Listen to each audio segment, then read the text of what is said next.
Po naravi sem radoveden, vedno me zanimajo novosti, hkrati sem tudi tekmovalen in pa usmerjen v neko perfektnost. Jaz sem pred 25 leti začel v direktnem marketingu in z nastopom interneta, predvsem z vsem tem, kar je Amazon naredil, je v bistvu danes direktni marketing, ki je bila 25 let nazaj marginalna trgovska kategorija, danes postal dominantna kategorija, prevladujoč poslovni model.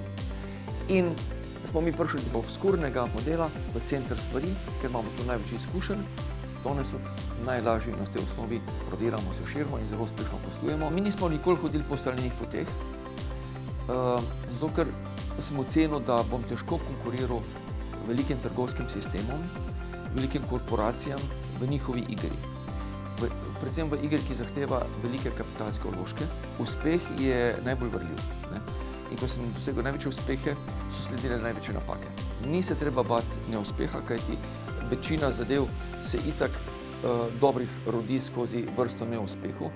Pomembno se je učiti iz svojih lastnih napak, da se hitreje učiš, kot pa delaš napake.